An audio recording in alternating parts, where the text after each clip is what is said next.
Hello, everyone, and welcome to this Tuesday talk. I have my friend Lisa joining us today. I'll have Lisa introduce herself in just a moment. Before we get into things, just wanted to cover a couple of housekeeping items. We love audience participation, and for our live listeners, you can ask a question as Lisa and I are visiting over the course of the next 30 minutes. So you can do that by means of clicking the Q&A button. Most likely it's on the bottom of your Zoom screen, maybe at the top. If you don't see the Q&A button, click the button that's a circle with three dots. It says more. Click on that, and then you will see the Q&A button. So if you click on that, a box will pop up, and you can type in a question as questions arise. And Lisa and I are visiting. So type in a question. There's even a little box you can click that says anonymous. If you don't want me to know your name, completely up to you. But we encourage you to ask questions because it just makes for a greater conversation. And for our listeners who are watching this on a recorded basis, thank you for watching. It's going to be great. Every time I have interviewed Lisa, we end these calls saying like, "Gosh, I can't stress enough how informative these calls are with Lisa because sales is a very important part of any right-at-home business. So it's packed full of really great information. So Lisa, without further ado, would you introduce yourself to our listeners, please? Sure. Hi, everyone. My name is Lisa Thomsen, and I am the Director of Sales here at Right at Home. I have been here for 2.5 years, but been in the industry for, I was just kind of thinking about this, about 18 years in the home care space. And I've been a nurse for 30 years. So you do the math. Yes, 30 years as a nurse. So pretty extensive background in the healthcare and home care industry. So. Okay, got it. All right, so let's get right into it. So, when you say you are the director of sales, what does that mean? Okay, that's a great question. So, my role really is here for this franchise system is to help our owners and all of their outside sales or inside sales or any of their team members um, better know how to talk about, go and seek different referral sources to drive more referrals and ultimately help our system serve more seniors. So we want to serve more seniors because we know we're the best at it. So my role really does touch all franchisees. It touches all of their employees because we know that each role in an office has some role in sales, whether they like it or not. I equate it to like a relay race, and so everybody has the baton, and each person does have a role in sales. So my role is Okay. just to really help that. And because of my healthcare background, a good portion of our referrals, the really great referrals that are consistent, come from our healthcare referral providers. So, also, my role is to help educate you all, if you don't have a healthcare background, how to work very closely with the healthcare system, what's important to them, how we become the best partner. Okay. So, knowing that our audience today are people who are interested in potentially joining the Right at Home system as brand new franchise owners with Right at Home, Mhm. many of which have never been a franchisee before, have never owned a business before, and also may not have any home care experience. So, if you would please explain the difference between inside sales and outside sales. Okay. So when I talk about outside sales, that means that I'm going to leave the walls of my four walls of my building, and I'm going to go out and I'm going to make relationships. So my role is to be responsible for making my phone ring. So I'm going to be going to hospitals. I'm going to be going to skilled nursing facilities. I'm going to go to home health care companies. I'm going to go to hospice companies. I might go to elder law attorneys, estate planners, community. So I'm going to be out and about every day in my community, finding different people to go have conversations with. I like to say conversations versus presentations because this really is relational. And it really is more consultative when we go out and meet our different referral sources or potential prospects. So the outside sales is going to be out there building new relationships, identifying new people to go and establish relationships with to drive referrals and make the phone ring. So once that outside salesperson establishes that relationships, they build that trust, and then the phone rings, then the person that's inside those four walls is going to be answering the phone, which is the inside sales. So that they're kind of like your first impression of the person that calls. So they're the ones that picks up the phone and really counsels the person that's calling about trying to seek care for their mom, so mom or dad or their loved one. So then their job is to either sign them up as a new client or potentially get into the home to do an assessment. So when we go in and do an assessment in the home, figure out kind of what's going on. It requires a home assessment plus all sorts of questions to kind of understand what's going on and then how we can best help as a home care company, because our ultimate goal is to keep people safe in the home. So, Okay. All right. So more follow-up questions for you from what you just said, and a frequently asked question that we get regarding referral sources. What, how do you assist brand new franchise owners with identifying? I just purchased a new territory. mm, I'm a little unfamiliar with who I'm supposed to be contacting yep. here in my territory. How do you assist with helping franchise owners identify all of the potential referral sources in their new territory? Yeah, so that's a great question. So once you join the system, prior to coming to Residence Week, which is when we come for a whole week and we do a whole week of training with other franchisees that just purchased, you and I will meet, or we might meet as a group, but you and I will meet. And so we'll start by kind of identifying within your territory. These are the types of places that we need to go call on. So there's different ways that we can Google it. We can use the CMS website, which is the Center for Medicare Services. We can use ChatGPT or any type of AI, Google. So we're going to guide you as to these are the places that you need to identify within your zip code, and we'll make a list, and then we'll kind of go from there. And there's different strategies for each of these different types of referral sources because they all have different needs and different outcomes that are important to them. So again, all things that we'll review and will help narrow down. These are the types of people that I want you to identify within your territory, and then we'll rank them together. We'll map your territory, and then you'll come to Residence Week, and then we'll have a whole day of sales. Okay, got it. So you mentioned different strategies. Do you provide guidance on those different types of strategies for the different types of referral sources? Yes. So either we'll meet in person like this or over Zoom one-on-one, which we will. But then we also have a library of videos. So it'll be videos that I've pre-recorded, which I'm still doing for different referral sources. So you can join those as time goes on. But you will have a video series. I think there's probably about 15 of them now that have been created. So if I want to learn more about home health, then I can watch the home healthcare video, and it will talk to you about what home healthcare is, who the players are within home health, what's important to them, and then strategies about how to target them as a referral source. Who should I meet first? What do I say to them? How do I get to from an influencer to maybe the decision maker? So it has all those strategies for each of those different referral sources. Okay, got it. So this is a question that just came in from an audience member, and it Mhm. has to do with rejection, for Yeah, lack of better terms. yeah, So as we all know, when it comes to outside sales, you hit up some referral sources, yeah, and you're going to be told no yeah. quite frequently. Mhm. So what are some of the things that you do to help guide franchise owners to help them kind of overcome that sense of rejection and to ultimately get to where the referral source will consider them and say yes. So just talk a little bit about overcoming those challenges and how Yeah. persistence is key. Yeah, persistence is key. Persistence without being a pest, I would say. And yeah, you are going to experience some rejection. I would say, as a general rule, though, the people that we're going and calling on are generally pretty nice people. They're social workers, they're case managers.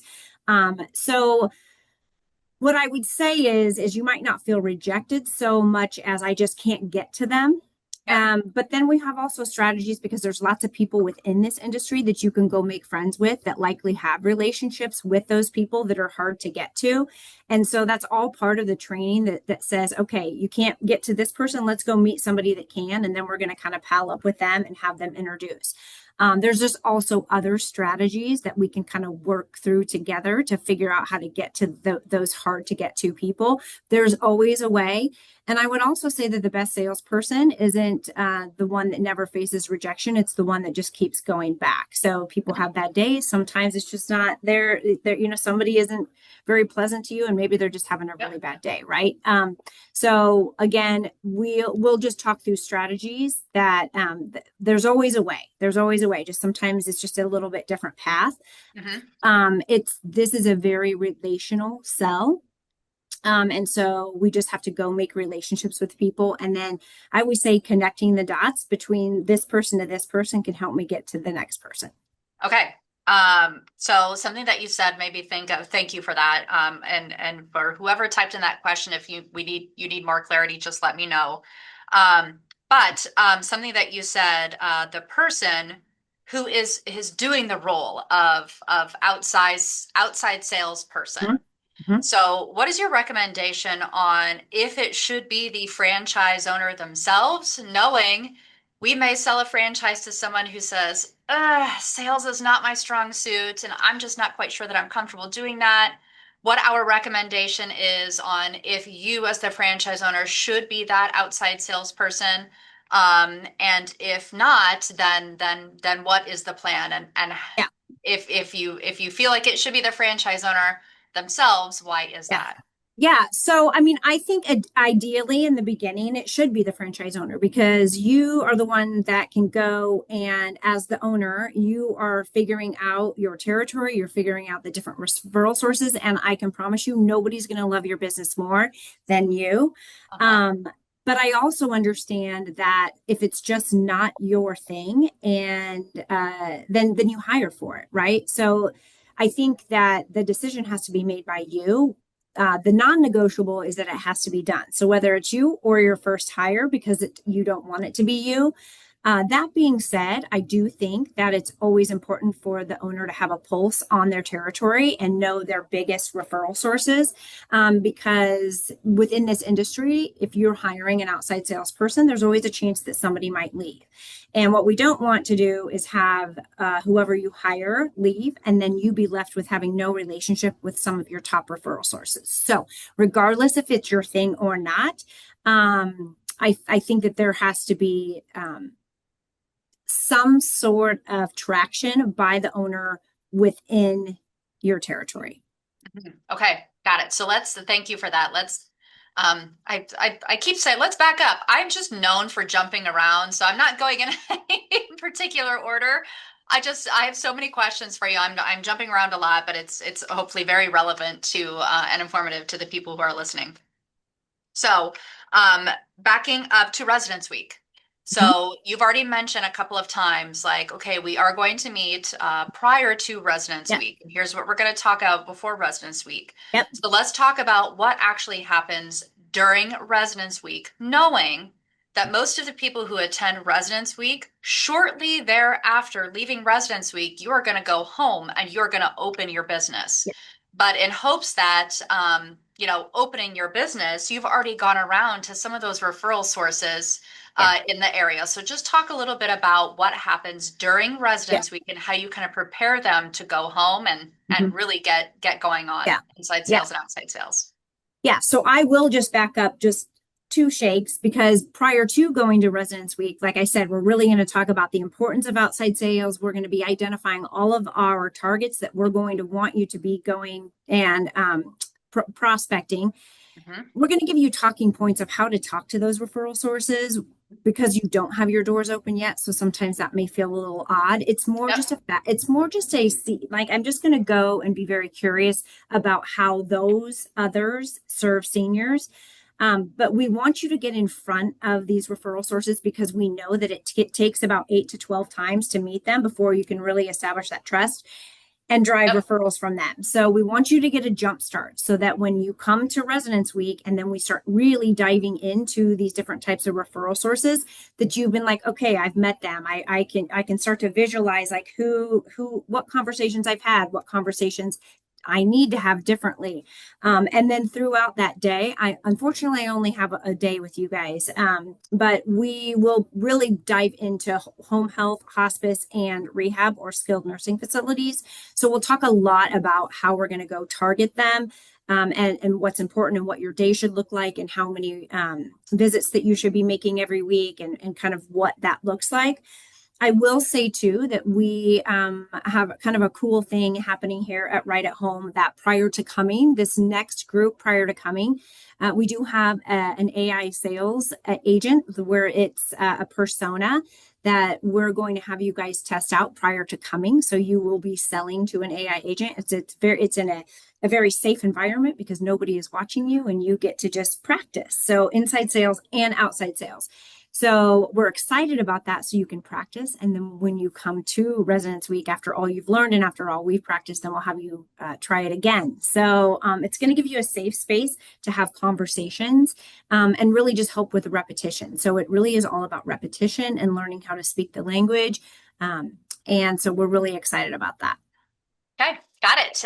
Here is a question that just came from the audience. It says, are hospitals, hospices, care homes that fall into the zip codes that make up your territory only exclusive for the owner of that territory, or can other territory owners also utilize those referral source locations within your territory?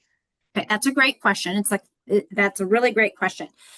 Because we know that within your zip code, if there's a hospital that's sitting right outside your zip code, they're probably referring in, which Mhm. is why we really encourage franchisee relationships between each of the territories. So if you have a referral source, maybe like a hospice or home health or the hospital that will refer into your territory, we just want you to work really closely with the franchisee that lives within that zip code, and so we can help make those connections. It's part of buying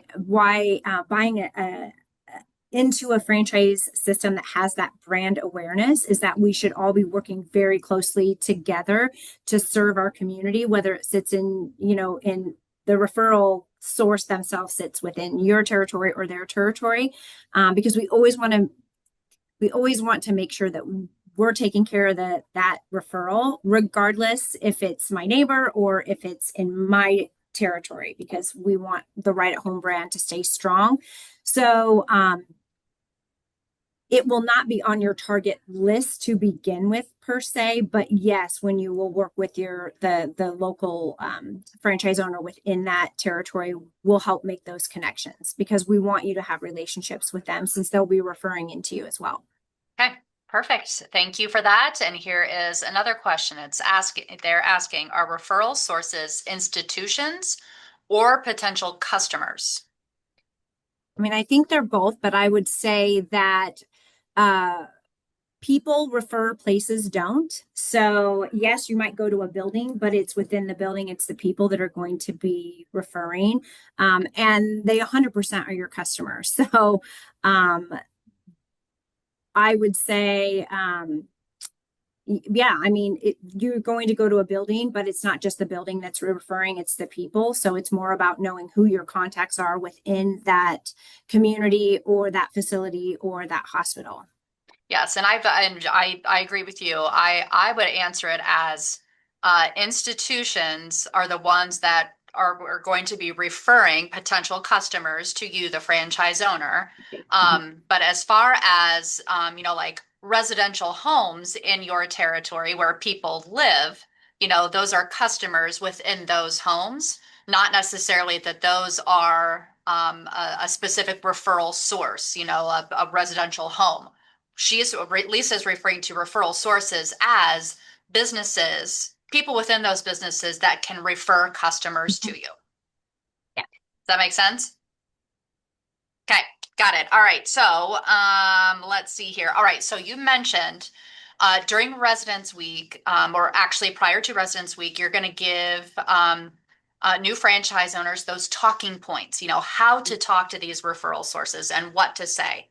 Mhm. In addition to that, and I'm assuming it could happen before Residence Week, during or after, what about like the associated actual tools? So like when they go to a referral source, like Yes. you've already coached them on what to say, but are Yes. there like what do they give them to say, all right, so I'm Jen Chaney, I'm the new Yes. franchise owner in the area. Instead of Yes. just saying that, is there something that you leave there Yes. with them, Yes. and what is that? So I work very closely with the marketing department. So sales and marketing go hand in hand, but marketing is more the collateral and the things that I can take in with me as a salesperson. And as a salesperson, I'm going to be the one to have the conversation. So they very much go hand in hand. Um, in addition to the videos to learn how to go call on these types of salespeople, we also have key target profiles for each and every referral source. I think we're up to about 18 of them now that you would go call on, and they all have the same flow and it all follows the sales process. So the questions that I might ask when I'm prospecting, the questions that I'm asking once I get an in-person interview where they're expecting me, I'm on their calendar, I'm so excited I get to go in and I'm guaranteed a 15-minute conversation or hopefully maybe even longer. What are some really great questions that would be important for home health care?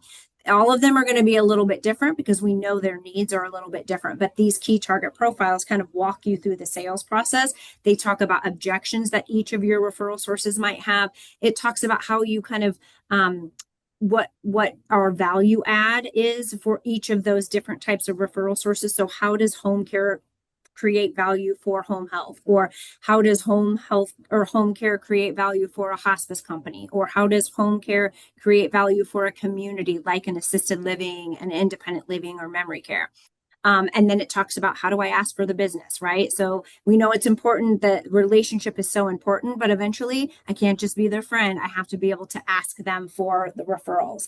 So these resources for each of these key targets will be very valuable for you to have. I encourage you to look at them even before you come to Residence Week. So if you have questions, and then they will be your best friend in your car before you walk into a building and kind of review them that way. We also have prospecting best practices. We have a lot of materials for you to review prior to coming. And then after you leave Residence Week, then we aren't done yet, because when things really start to make sense are when you're out in the field. So that's when you're going to be like, oh, okay, that's what I watched, or that's what she's talking about. Uh-huh. So then we will start to meet, and we'll meet at least 4, 6, 8. I will still meet with people up to a year, or even I'm always available for anybody. I have, owners that have been in the system for 25 years, and I will connect with them. So, Yep. yeah, that ongoing support. Okay, you are going to love this next question. I'll read it to you word for word. Okay. Here it is. Okay. It says, considering that there are many private senior care agencies and other competitors also working in the same area and fighting for the same referrals, Yep. how do you stand out and beat them to those referrals and be their preferred agency? And will the right at home name help here at all? Or will it be purely based on my selling power and how I come across? Mhm. I mean, I think it's a little bit of both. So I think the right at home brand definitely has power. But I will say that it becomes more powerful when you're a part of the equation. So again, it goes back to people like to refer to people, not places. And so it's all about you establishing that trust and that relationship with that referral source. And you're right, there is a lot of competition. In fact, I pulled a statistic from Activated Insights, and in 2025, so this is a little bit dated, there were 507,000 home care businesses in the US. Uh-huh. Okay. But I would say that the differentiator is that maybe 20% of those have people that are outside actually establishing relationships. So that's why you want to be one of those people that are outside establishing those relationships. Yes. But the differentiator really is going to be you and how you show up. And if you're responsive, and if you're transparent, and if you are communicative, and if you understand what they need, making it about them more than about you. I think that Yeah. my favorite thing is that I think when you purchase a business, if in home care, it's a really exciting thing of how you're going to be helping seniors. And I think we always kind of gravitate to back of what we know best and what we're excited about. And so we want to go out and shout in the world that we're so great and we give the best bath in town and we're just this and this and this, right? Uh-huh. But you're really going to earn the respect from your referral sources when we can kind of settle back and learn more about them and make it about them and what's important to them. And that's how you earn that trust.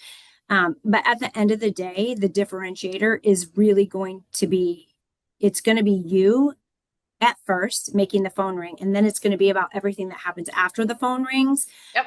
because you're going to make the phone ring. If you stick to the plan, your phone is going to ring from those referral sources if we stay persistent and consistent.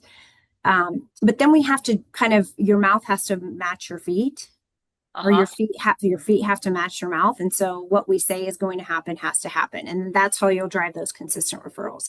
Okay. But I would just say you have to be out in your community and you have to be establishing those relationships, but a lot of it will be who the person is that is out there representing the brand. Yes. Okay. That was a perfect segue into because we have talked for 25 minutes about outside sales. I want to talk just a smidge about inside sales. So you Mhm. mentioned, all right, you getting out there and hitting up those referral sources, it is going to eventually make the phone ring. So when the phone rings, chances of me, Jen Chaney, the franchise owner, answering the phone are probably pretty slim because I'm going to be out there doing Mhm. outside sales. So the person answering the phone, they're the ones that are essentially in charge of the inside sales. The phone rings and says, "Hey, I've got somebody who needs care." So what kind of guidance or tools or coaching do you provide to help with that inside sales so that when the phone rings, what it ultimately can lead to is an in-home assessment and Mhm. eventually a new client?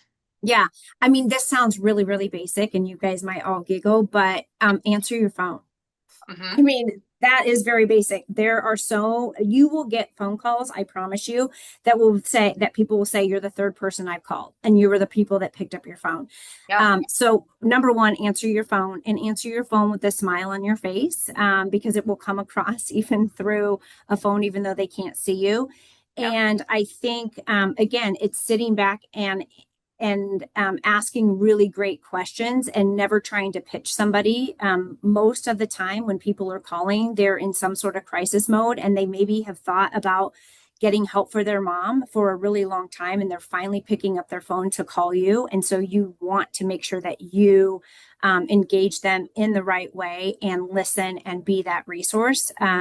And I will say this to you that even if you don't come from the senior care background, by the time you kind of get through this process and get through residence week, if you've spent even 8 hours learning about senior care, you know more than about 99% of the population. So you pretty much can consider yourself an expert.